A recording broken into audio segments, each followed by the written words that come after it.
Morning बच्चों, आप सभी का स्वागत है आपके अपने यूट्यूब चैनल AB इंस्टीट्यूट में। बच्चों, आज हम करेंगे कक्षा 5 की हिंदी के पाठ 8 के प्रश्न उत्तर, जिसका नाम है छत्रपति शिवाजी।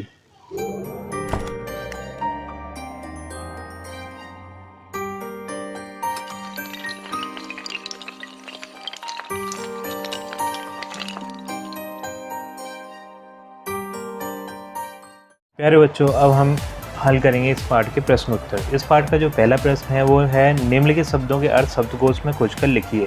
इसमें जो पहला शब्द दिया है बच्चों वो है अधिष्ठात्री। अधिष्ठात्री का अर्थ होता है बच्चों एक देवी। जैसा कि हम जानते हैं शिवनेरी दुर्ग में एक अधिष्ठात्री देवी शिवाई का प्रसिद्ध मंदिर था। ठीक है बच्चों, अब चलते हैं हम अगले शब्द की ओर। प्रौढ़ अवस्था, इंसान की या फिर व्यक्ति की 30 से 50 आयु को हम प्रौढ़ अवस्था कहते हैं। अगला जो शब्द है वो है प्रभुत्व। प्रभुत्व का अर्थ होता है बच्चों स्वामित्व। अगला जो शब्द है वो है उज्ज्वल। उज्ज्वल का अर्थ होता है प्रकाशमान। अगला जो शब्द है बच्चों वो है पौराणिक। पौराणिक का अर्थ है पुराण से संबंधित। अगला जो शब्द है बच्चों वो है विश्वस्त। विश्वस्त का अर्थ है विश्वास के योग, यानी हम जिस पे विश्वास कर सकते हैं उसे बोलते हैं हम विश्वस्त।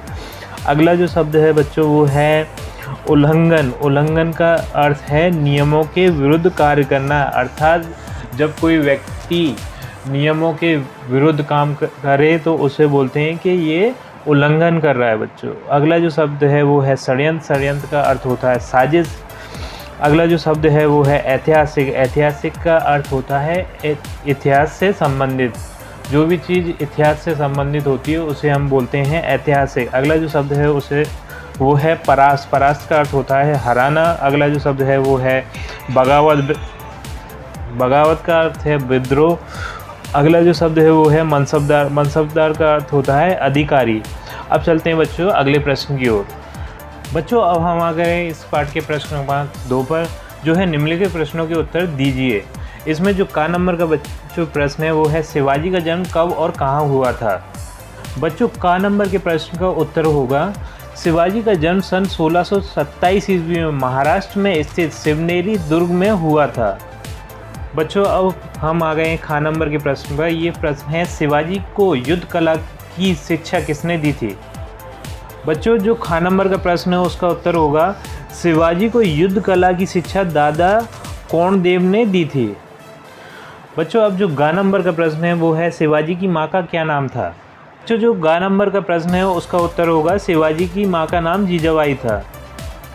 बच्चों, जो घा नंबर का प्रश्न है वो है शिवाजी ने किस युद्ध प्रणाली का उपयोग किया था। बच्चों, जो घा नंबर का प्रश्न है उसका उत्तर होगा शिवाजी ने छापा मार युद्ध प्रणाली का उपयोग किया था। बच्चों, अब हम इस पाठ के प्रश्न क्रमांक 3 को हल करेंगे, जो है निम्नलिखित प्रश्नों के उत्तर लिखिए। इसमें जो का नंबर का प्रश्न है वो है महान वीरों की कहानियाँ सुनाकर माता ने शिवाजी में किन गुणों को विकसित किया। जैसा कि हम यहाँ देख सकते हैं बच्चों, जो का नंबर का प्रश्न है। बच्चों, जो का नंबर प्रश्न का उत्तर है वो है महान वीरों की कहानियाँ सुनाकर माता ने शिवाजी में साहस, वीरता और देश प्रेम की गुणों को विकसित कर दिया, यानी कि शिवाजी को बचपन से ही महान पुरुषों की कहानियाँ सुनाई गई थी माता के द्वारा, जिसके कारण उनमें साहस, वीरता और देश प्रेम की भावना जाग गई। तभी तो वो बड़े होकर इतने बड़े योद्धा बन पाए। बच्चों, जो प्रश्न क्रमांक 3 के खा नंबर का प्रश्न है वो है कोणाना दुर्ग का नाम सिंहगढ़ क्यों रखा गया। बच्चों, जो खा नंबर के प्रश्न का उत्तर होगा वो है शिवाजी को कोणाना दुर्ग पर विजय मिली, परंतु इसमें तानाजी मालसुरे वीरगति को प्राप्त हुए, उन्हीं की याद में कोणाना दुर्ग का नाम सिंहगढ़ रखा गया। बच्चों, प्रश्न क्रमांक 3 का जो घा नंबर का प्रश्न है वो है औरंगजेब के कैद से शिवाजी कैसे बाहर निकले। बच्चों, जो घा नंबर का प्रश्न है उसका उत्तर होगा शिवाजी और उनके पुत्र संभाजी फलों की टोकरी में छिपकर औरंगजेब की कैद से बाहर निकले। बच्चों, जो प्रश्न क्रमांक 3 का घा नंबर का प्रश्न है वो है किस घटना से शिवाजी के उज्ज्वल चरित्र का पता लगता है। बच्चों, जो घा नंबर का प्रश्न है उसका उत्तर होगा शिवाजी के सहयोगी अनाजी सोनदेव ने कल्याण के सूबेदार को पराजित कर उसकी पुत्र वधू को शिवाजी के सामने उपस्थित किया। शिवाजी ने उस महिला की तुलना अपनी मां से करते हुए उसे सम्मानपूर्वक कल्याण भिजवा दिया। यह घटना शिवाजी के उज्ज्वल चरित्र को प्रदर्शित करती है, यानी कि ये घटना बताती है कि वो महिलाओं का कितना सम्मान करते थे। बच्चों, जो प्रश्न क्रमांक 3 का अड़ा नंबर का प्रश्न है वो है शिवाजी ने किन किन सेनानायकों को परास्त किया। बच्चों, जो अड़ा नंबर का प्रश्न का उत्तर है वो इस प्रकार है, शिवाजी ने अफजल खां, शाइस्ता खां आदि सेनानायकों को परास्त किया था। प्यारे बच्चों, जो इस पाठ का प्रश्न क्रमांक 4 है वो है रिक्त स्थानों की पूर्ति कीजिए। तो जो इसका पहला रिक्त स्थान है का नंबर का, शिवाजी ने सर्वप्रथम छापामार युद्ध प्रणाली का उपयोग किया था। तो इस रिक्त स्थान में हम छापामार भरेंगे बच्चों। जो खा नंबर का प्रश्न है वो है शिवाजी की तलवार का नाम डैश था। शिवाजी की तलवार का नाम बच्चों भवानी था, इसमें हम भवानी भरेंगे। जो गा नंबर का रिक्त स्थान है वो है कोणार्क दुर्ग की लड़ाई में डैश वीरगति को प्राप्त हुए। तो डैश की जगह पे हम तानाजी भर देंगे बच्चों। जो गा नंबर का रिक्त स्थान है वो है शिवाजी ने सूबेदार की पुत्रवधू की तुलना डैश से की थी। उन्होंने सूबेदार की पुत्रवधू की तुलना अपनी माँ से की थी बच्चों। इस रिक्त स्थान में हम भर देंगे अपनी माँ। जो अड़ा नंबर का रिक्त स्थान है वो है राज अभिषेक के बाद उन्होंने डैश की उपाधि धारण की। तो उन्होंने छत्रपति की उपाधि धारण की थी, तो यहाँ हम छत्रपति भर देंगे बच्चों। बच्चों, अब हम इस पाठ के प्रश्न क्रमांक 5 को हल करेंगे, जो है पाठ के आधार पर सही जोड़ी बनाइए। तो हमें यहाँ एक स्तंभ आ दिख रहा है और एक स्तंभ बा दिख रहा है। तो हमें क्या करना है, स्तंभ आ के शब्दों को स्तंभ बा के शब्दों से मिलाना है। जैसे कि माताजी, तो शिवाजी की माताजी का जो नाम था वो थे जीजाबाई। गुरुजी, तो शिवाजी के जो गुरु थे वो थे समर्थ रामदास जी। तो गुरुजी को हम समर्थ रामदास जी से मिला देंगे। छत्रपति, छत्रपति की जो उपाधि थी वो शिवाजी ने ही धारण की थी, तो छत्रपति को हम मिला देंगे शिवाजी से। जो उनके पिताजी थे, पिताजी को हम मिला देंगे शाहजी भोसले। शाहजी भोसले शिवाजी के पिता का नाम था। और उनके पुत्र का नाम बच्चों क्या था, संभाजी। तो पुत्र को हम मिला देंगे संभाजी से। तो ये सही जो प्यारे बच्चों, अब हम हल करेंगे इस पाठ के भाषा अध्ययन के प्रश्न क्रमांक 1 को, जो है निम्नलिखित जातिवाचक शब्दों से भाववाचक संज्ञा बनाइए। तो जैसा कि हम यहाँ देख सकते हैं बच्चों के यहाँ पर एक शब्द दिया जवान और यहाँ बीच में ई लिखा है। तो इस ई को इस जवान में मिला देंगे तो क्या बन जाएगा, जवानी। इसी तरीके से यहाँ लिखा है किसान और इसी वाले ई को हम मिला देंगे इस किसान में, तो ये बन जाएगा किसानी। और इस साइड पे हम देखते हैं जैसे मानव और यहाँ पर लिखा है ता, तो इस मानव में ता को प्लस कर देंगे तो ये हो जाएगा मानवता। इसी तरीके से गुरु, गुरु में ता प्लस करेंगे तो ये हो जाएगा गुरुता। और भारतीय, भारतीय में भी ता प्लस करेंगे तो ये हो जाएगा भारतीयता। प्यारे बच्चों, अब हम हल करेंगे इस पाठ के भाषा अध्ययन के प्रश्न क्रमांक 2 को, जो है नीचे दिए गए मुहावरों का वाक्यों में प्रयोग कीजिए। तो यहाँ पर हमें कुछ मुहावरे दिए हैं बच्चों, जैसे खून खोलना, छूमंतर होना, छक्के छुड़ाना, दांत खट्टे करना। तो इन मुहावरों का हमें क्या करना है, वाक्य बनाना है, वाक्यों में प्रयोग करना है। इसके लिए हम अपने नोटबुक के पेज पर चलते हैं बच्चों। तो बच्चों, अब हम आ गए हैं अपने नोटबुक के पृष्ठ पर, जिसपे कि हमने मुहावरों का वाक्यों में प्रयोग किया है। जो हमारा पहला मुहावरा था वो है खून खोलना। तो खून खोलने का बच्चों जो वाक्य होगा वो होगा, नालायक पुत्र को देखकर पिता का खून खोल गया। देखा होगा जो नालायक बच्चे होते हैं तो उनके पिता का हमेशा खून खोलता रहता है, यानी कि वो अपने बच्चों पर उन पिताओं को गुस्सा आता रहता है। खून खोलने का अर्थ क्या होता है बच्चों, गुस्सा आना या फिर क्रोध आना। ठीक है बच्चों, जो अगला मुहावरा है वो है छूमंतर होना। छूमंतर होने का मतलब गायब हो जाना या फिर भाग जाना।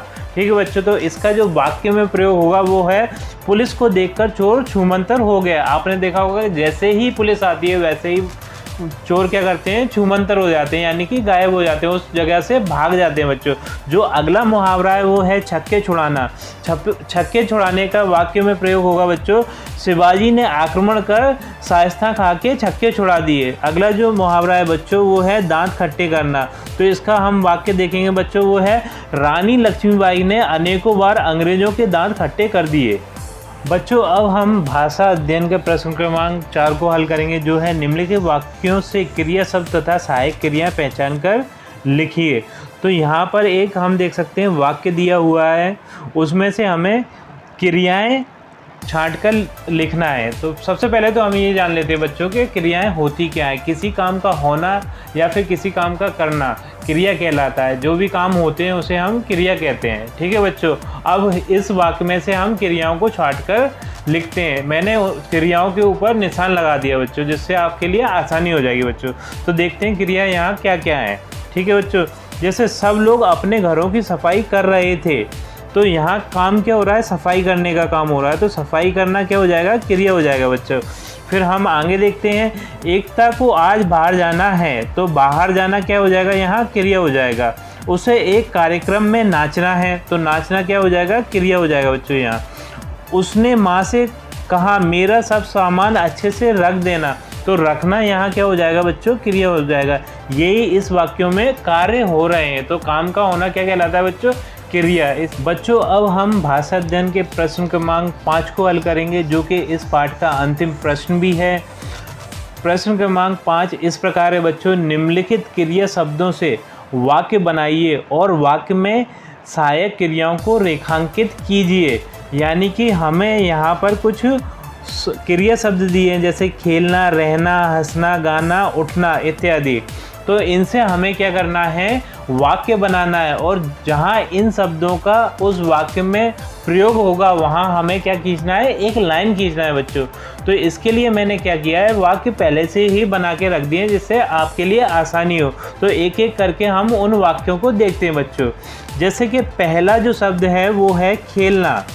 खेलने का वाक्य प्रयोग होगा, बच्चों को खेलना पसंद होता है। ठीक है बच्चों, ये जो लाइन है वो थोड़ी सी गलत खिंच गई है बच्चों, तो ये पसंद पे नहीं आएगी, वो आएगी खेलने पर। ठीक है बच्चों, अगला जो शब्द है वो है रहना।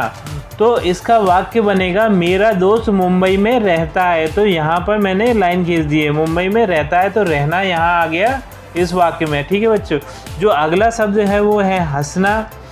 तो हंसने का जो वाक्य बनेगा बच्चों वो होगा, कपिल शर्मा के शो पर सभी बहुत हंसते हैं, तो यहाँ पर हम एक लाइन खींच देंगे। ठीक है बच्चों, जो अगला शब्द है वो है गाना। गाने का जो वाक्य बनेगा वो होगा, मेरा गाना गाना बहुत बेसुरा है। ठीक है बच्चों, तो यहाँ पर हम एक लाइन खींच देंगे बच्चों। जो अगला और आखिरी शब्द है वो है उठना। तो मैं रोज़ 5 बजे पलंग से उठता हूँ। ठीक है प्यारे बच्चों, आज के लिए इतना काफ़ी है। उम्मीद करता हूँ आपको हमारी ये वीडियो पसंद आई होगी। यदि आपको हमारी ये वीडियो पसंद आई है तो हमारे इस चैनल को लाइक, शेयर एंड सब्सक्राइब कीजिए, और हाँ, बेल आइकन को दबाना ना भूलें, जिससे आपको हमारी आने वाली वीडियोस का नोटिफिकेशन मिलता रहेगा। चलो बच्चों, आपसे मिलते हैं अपनी अगली वीडियो में।